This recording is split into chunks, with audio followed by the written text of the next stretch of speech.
বর্তমানে একাদশ দ্বাদশ শ্রেণীর বাংলা সিলেবাসে বিভিন্ন রকম আন্তর্জাতিক গল্প কবিতা পড়তে হয়, এছাড়াও বিভিন্ন রকম ভারতীয় গল্প কবিতা পড়তে হয়। তো আজকের আলোচনার বিষয় সেই ধরনের একটি ভারতীয় গল্প। এখন বিষয় হচ্ছে এই ভারতীয় গল্প কি। ভারতবর্ষের বিভিন্ন প্রদেশ, সেই প্রদেশের প্রাদেশিক ভাষায় রচিত গল্প। আজকে আলোচনার বিষয় ভারতবর্ষের একটি প্রদেশ গুজরাট, সেই গুজরাটি ভাষায় লেখা একটি গল্প, যিনি লিখেছিলেন অবশ্যই শঙ্কর রাও খারাট। অবশ্যই আমাদের পড়তে হবে বাংলা গল্পটি, যিনি অনুবাদ করেছেন সুনন্দন চক্রবর্তী। তো গল্পের আলোচনার পূর্বে আমরা দেখে নেব যে পোর্টরাজ আসলে কি বা পোর্টরাজ কাকে বলে। তাহলে পোর্টরাজ হচ্ছে ঈশ্বরের বার্তাবাহক, দেবীর সঙ্গে ভক্তদের যোগাযোগ করিয়ে দেন এই পোর্টরাজরাই। পোর্টরাজরা মূলত মহারাষ্ট্র, গুজরাট, রাজস্থান অর্থাৎ দক্ষিণ ভারতের গ্রাম্য দেবী সেই কড়কলক্ষ্মী বা মারি আইয়ের উপাসক ছিলেন।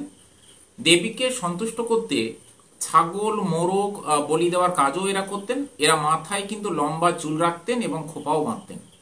শুধুমাত্র মঙ্গলবার এবং শুক্রবার তারা গ্রামবাসীদের সমস্যা শুনতেন এবং দেবীর কাছে কিন্তু সেই সমস্যার কথা জানাতেন এবং নিজেকে চাবুকের আঘাতে ক্ষতবিক্ষত করে কিন্তু দেবীকে জানাতেন। বিনিময়ে পোর্টরাজরা কিন্তু খাদ্য ও অর্থ পেতেন এবং এই পোর্টরাজের যে জীবিকা তা কিন্তু বংশ পরম্পরায় প্রবাহিত হতো।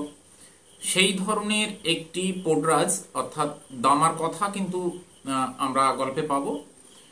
এবং গল্পে যে দেখলাম দক্ষিণ ভারতের একজন গ্রাম্য দেবী কড়কলক্ষ্মী বা মারিয়াই, এই দেবী সম্পর্কে একটু জেনে নেব। মহারাষ্ট্র ও দক্ষিণ ভারতের এক গ্রাম্য দেবীর নাম কিন্তু মারিয়াই। তৎকালীন সময়ের বা দলিত সম্প্রদায়ের মানুষের বিশ্বাস ছিল মানুষের যখন কুকর্ম বেড়ে যায় দেবী তখন কিন্তু শাস্তি দেন এবং মহামারী, বন্যা এবং নানান রকম কিন্তু প্রাকৃতিক দুর্যোগ সৃষ্টি করেন।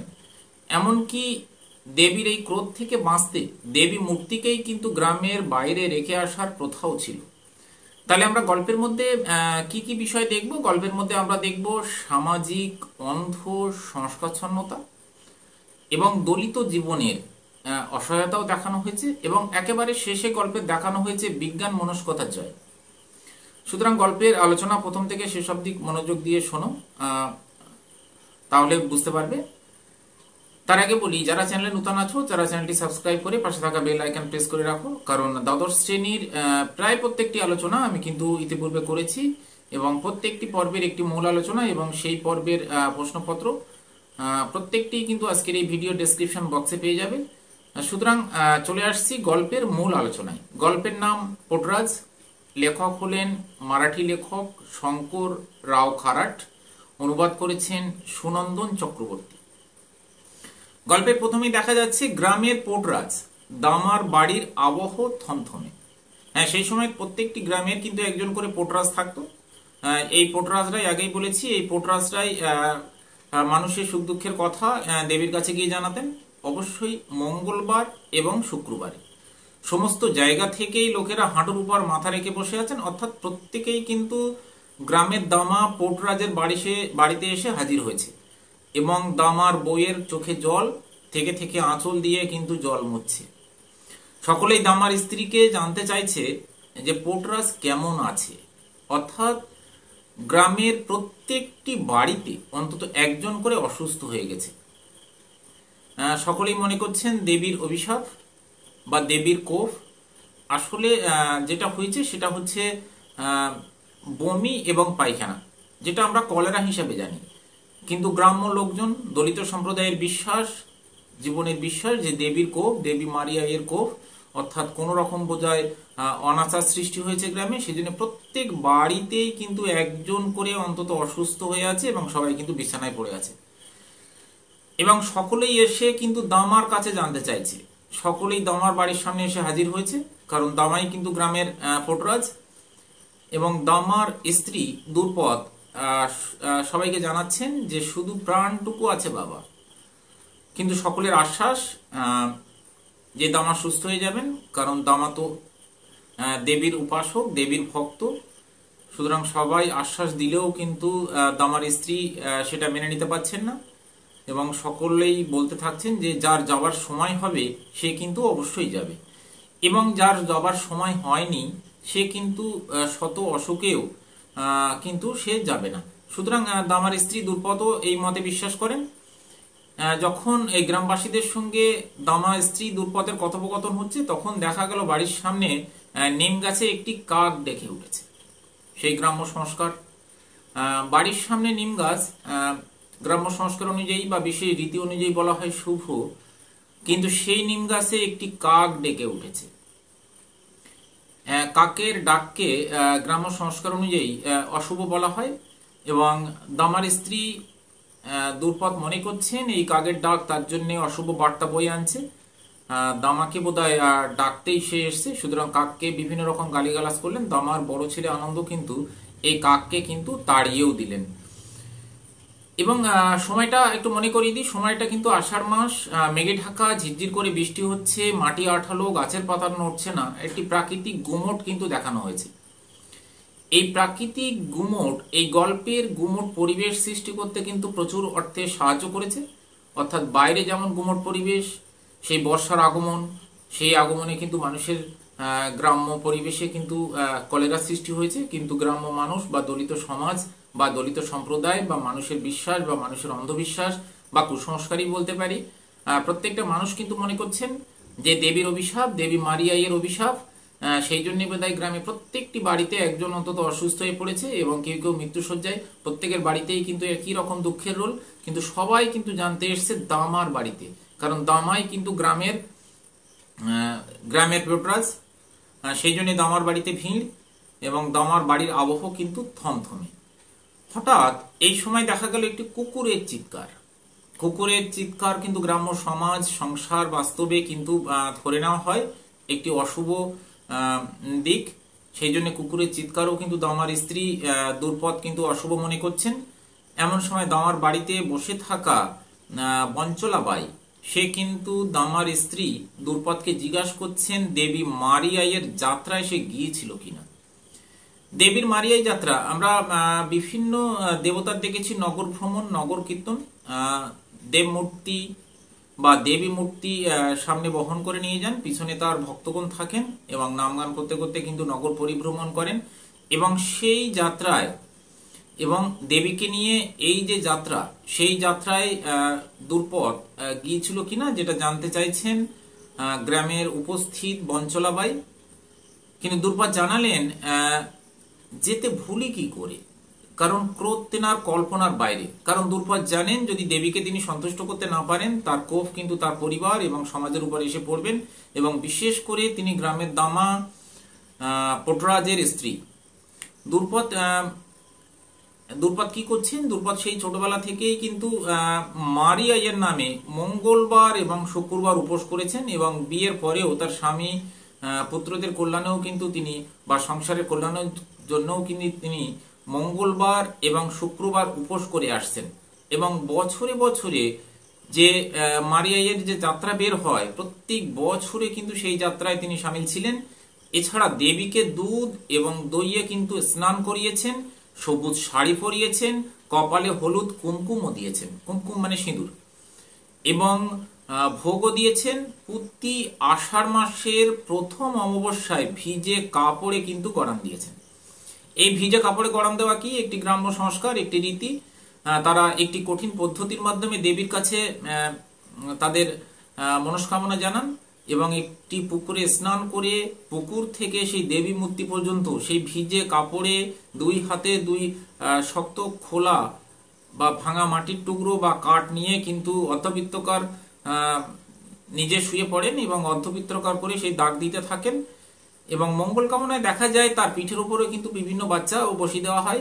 এইভাবে তিনি কিন্তু আস্তে আস্তে গড়ান দিতে দিতে দেবীর কাছে এগিয়ে যান, এবং সমবেত জনতা কিন্তু জয়ধ্বনি বা তাকে উৎসাহ দিতে থাকেন। এই কঠিন পদ্ধতির মাধ্যমেই কিন্তু তিনি দেবীকে তার মনস্কামনা জানিয়েছেন। এছাড়াও তিনি কিন্তু নানা রকম ভাবে দেবীকে প্রতিদিন প্রদীপ জ্বালিয়েছেন। তাই দুর্পদ মনে করছেন দেবীর কাছে তিনি তার সংসারের কথা জানিয়েছেন নিষ্ঠার সঙ্গে, তবুও কেন তার পরিবারের উপর দেবীর প্রকোপ। এমন সময় হঠাৎ আবার কাকের ডাক। সেই গ্রাম্য সংস্কার অনুযায়ী মনে করা হয় অশুভ, এবং দেখা গেল এই সময় একটি ফেউয়ের ডাক। ফেউ কি? ফেউ হচ্ছে শিয়াল বা শিয়াল জাতীয় প্রাণী। যখন কোনো প্রাণী শিকার করেন, অর্থাৎ বিশেষ করে বাঘ সিংহ, তখন কিন্তু এই ফেউরা শিয়ালের পিছন পিছন ঘুরতে থাকেন যেন ভাগ পাওয়ার জন্য। তাই গ্রাম্য সংস্কার অনুযায়ী দুর্পদ কিন্তু এই ফেউয়ের ডাককে তুচ্ছ হিসেবে মনে করছেন বা সংস্কার হিসেবে খারাপ মনে করছেন। ঠিক যখন এই ঘটনা ঘটছে তখন কিন্তু গাঁয়ের মোড়ল এবং চেলারা তার বাড়িতে এসে হাজির। গাঁয়ের মোড়ল কি? লোকজীবনের পরতে পরতে জড়িয়ে থাকা বিভিন্ন সামাজিক ও ধর্মীয় অনুশাসন নিয়ন্ত্রণ করে এই গ্রামের মোড়ল, এবং তার সঙ্গে তার কিন্তু চেলারাও কিন্তু এখানে এসছে।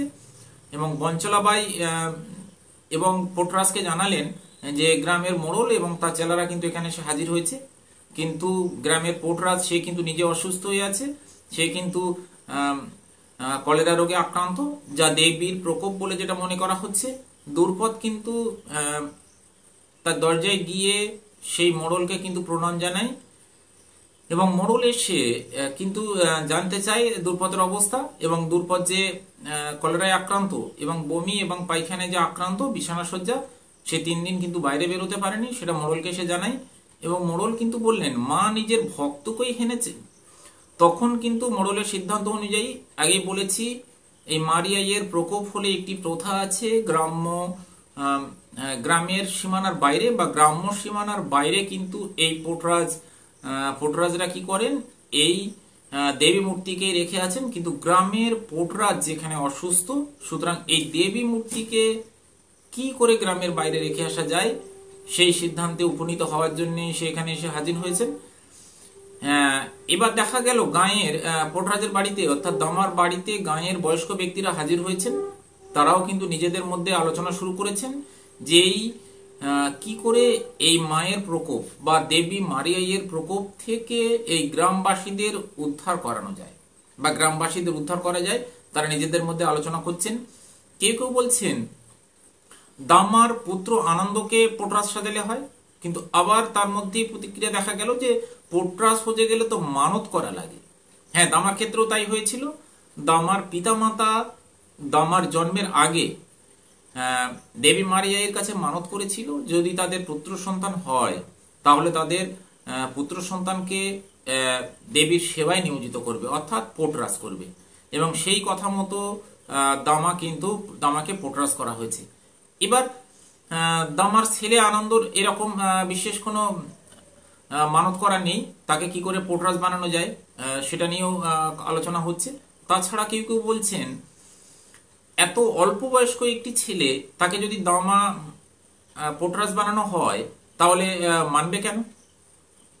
অর্থাৎ দামার এই ছেলে আনন্দ হাই স্কুলে পড়ে, সে শিক্ষায় শিক্ষিত, সে ইংরাজি পড়ছে, ইংরেজি জানে, সে কিন্তু মুক্ত মন, মুক্ত প্রাণা, তাকে কি করে পোটরাজ মানা যাবে? আবার কারো কারো মত হচ্ছে যে এখন কাকে পোটরাজ মানা যাবে কি মানা যাবে না সেটা বড় কথা নয়। গ্রাম্য বিধানের জন্য, গ্রামের মুক্তির জন্য, গ্রামের প্রত্যেকটি ব্যক্তির ভালোর জন্য দামার ছেলে আনন্দকেই পোটরাজ করা হবে।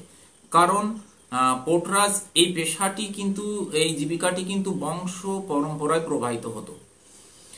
সকলের যখন এই আলোচনা চলছে, দামার পুত্র আনন্দ কিন্তু দূর থেকে তাদের এই কথা শুনতে পেল, এবং আনন্দ এই কথা শুনে কিন্তু রাগ, তার উদ্বেগ, তার দুঃখের মধ্যে ধুকপুকানি কিন্তু শুরু হয়ে গেছে। সে একবার জানতো যদি সে একবার পোটরাজ হয় তাহলে সারা জীবন তাকে কিন্তু এই পোটরাজ হয়ে কিন্তু কাটাতে হবে। কারণ সে যদি নাও চায় তাহলে গ্রামবাসীরা কিন্তু তাকে ছাড়বে না। সুতরাং তার মধ্যে উৎকণ্ঠা, তার মধ্যে দ্বিধাগ্রস্ততা, তার বুকের এই ধুকপুকানি, তার উদ্বেগ, তার রাগ কিন্তু ফেটে পড়ছে।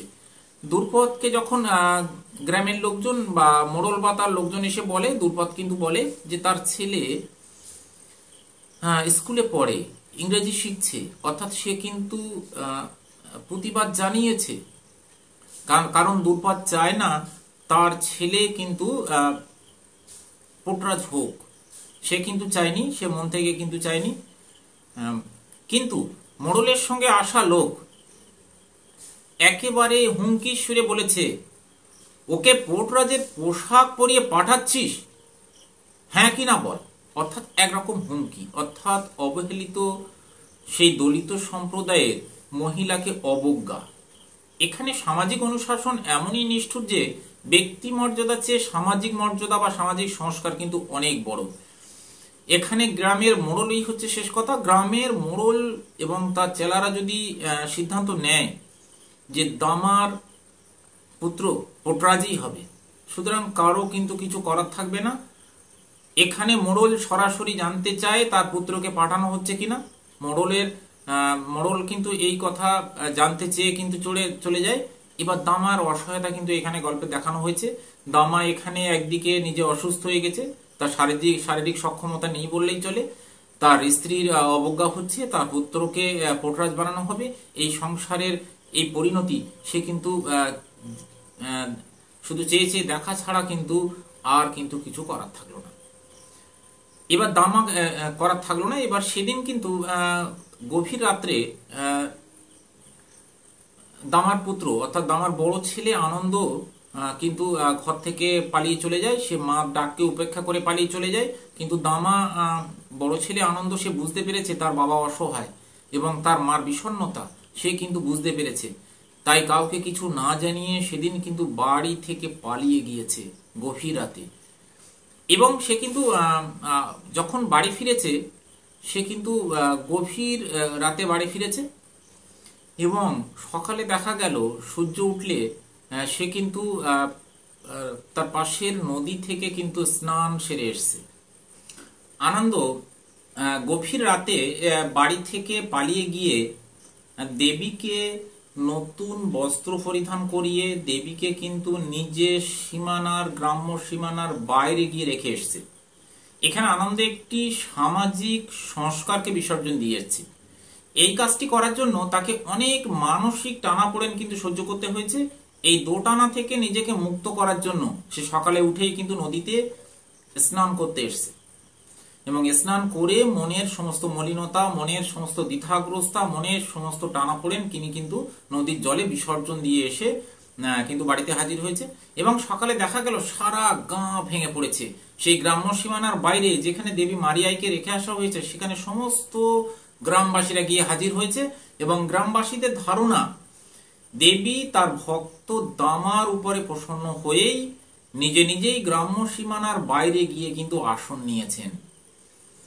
এবং দামার বাড়িতে উপস্থিত সকলে কিন্তু বলছেন যে মা লীলে বোঝা ভার, মা কখনো এখানে আছেন, মা নিজের ইচ্ছার উপরেই কিন্তু সমস্ত কিছু নির্ভর করছেন।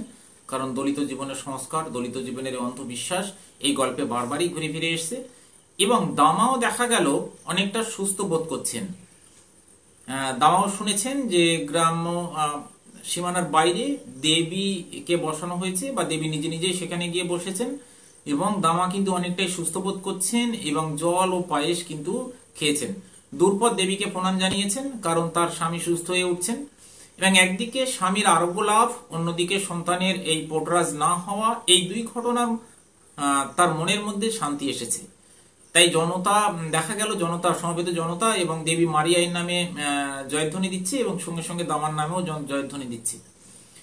কিন্তু তবুও দামার স্ত্রী দুর্পতের কিন্তু তবুও সন্দেহ কাটছে না।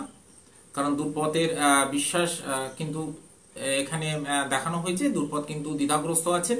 এমন সময় আনন্দ তার মাকে জানায় যে সে দেবীকেই গ্রাম্য সীমানার কিন্তু রেখে এসেছেন, গ্রাম্য সীমানার বাইরে রেখে এসেছেন।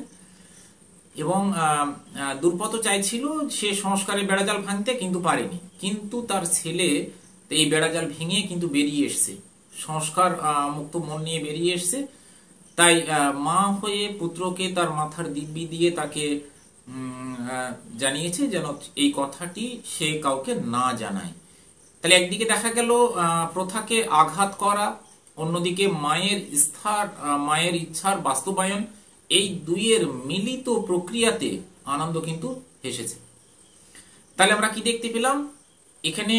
সামাজিক অন্ধ সংস্কারচ্ছন্নতা এবং গ্রাম্য বিশ্বাস এবং গ্রাম্য ধারণা, যে সমস্ত প্রতিকূলতা, যেন গ্রাম্য দেবী, সেই গুজরাট বা প্রত্যন্ত অঞ্চলের সেই দেবী মারিয়াই বা কড়কলক্ষ্মী, তার প্রকোপ, যেন গ্রাম্য মানুষদের কিছু অনাচার ঘটলেই তিনি শাস্তি দেন, বিধান দেন। আবার তার দয়ায় কিন্তু মানুষের নানা রকম সুখ স্বাচ্ছন্দ্য অনুভূত হয়, এবং দলিত জীবনের অসহায়তাও কিন্তু গল্পে দেখানো হয়েছে। সেখানে আমরা দেখলাম গ্রাম্য মোড়লের সঙ্গে আসা সেই লোকেরা কিন্তু দামার স্ত্রী দুর্পদকে অবজ্ঞার সুরে কথা বলেছে এবং সম্বোধন এই তুই করে বলেছে, আরে ওকে পোটরাজ করে পাঠাচ্ছিস কিনা বল। সুতরাং অবজ্ঞা করেছে। সুতরাং এখানে যদি গ্রাম্য মোড়ল এবং তার বিভিন্ন চেলারা যদি কোনো সিদ্ধান্ত নেয়, সেখানে দলিত সম্প্রদায়ের নারীদের তো বিশেষ কোনো ক্ষমতাই থাকবে না। এবং পুত্র হিসাবে সেই বাবার পুত্র হিসাবে সে কি দেখলো, বাবা অসহায় এবং মার বিষণ্ণতা সে কিন্তু মেনে নিতে পারেনি। তাই শিক্ষা, আধুনিক শিক্ষায় শিক্ষিত এবং সংস্কার মুক্ত মন, সেই জন্য একটি পরিবার এবং একটি সমাজ, একটি অন্ধবিশ্বাসকে বাঁচাতে সে কিন্তু রাতের অন্ধকারে একটি বাঁকা পথের আশ্রয় নিয়েছে। এবং একদিকে সেখানে কি হলো, সেদিকে মানুষের বিশ্বাসও ভঙ্গ হলো না, এবং পোটরাজ পেশার প্রতি যে দায়বদ্ধতা, পোটরাজ পেশার প্রতি মানুষের যে বিশ্বাস, তাও কিন্তু নষ্ট হলো না। সুতরাং অবশ্যই জয় হলো শেষে গিয়ে বিজ্ঞান মনস্কতার, এবং শেষেই কিন্তু জয়ের হাসি হাসলো আনন্দ, কারণ সেই কিন্তু সেখানে মাকে মুক্ত করেছে, মার ইচ্ছার মুক্ত করেছে, এবং একটি প্রথাকে আঘাত দিয়েছে, এবং সব দিক দিয়ে সমস্ত প্রতিকূল অবস্থা কিন্তু সে বজায় রাখতে পেরেছে। সেই জন্য জয়ের হাসি বা আনন্দের হাসি কিন্তু সে হেসেছে। সুতরাং আজকের আলোচনা কেমন লাগলো অবশ্যই কমেন্ট করে জানাবে, এবং যদি ভালো লাগে অবশ্যই লাইক করবে এবং বন্ধুদের মধ্যে জানাবে। এবং এই পোটরাজ গল্পের প্রশ্নপত্র ছাড়া বাকি প্রত্যেকটি গল্প বা প্রত্যেকটি বিষয়ের আলোচনা এবং সেই পর্বের প্রশ্নপত্র আমি কিন্তু পূর্বেই করেছি। আজকের এই ভিডিও ডেসক্রিপশন বক্সেও তার লিঙ্ক পেয়ে যাবে। সুতরাং খুব শীঘ্রই বাকি থাকা পোটরাজ গল্পের প্রশ্নপত্র আমি অবশ্যই নিয়ে আসবো। সবাইকে শুভেচ্ছা জানিয়ে আজকে আলোচনা এখানে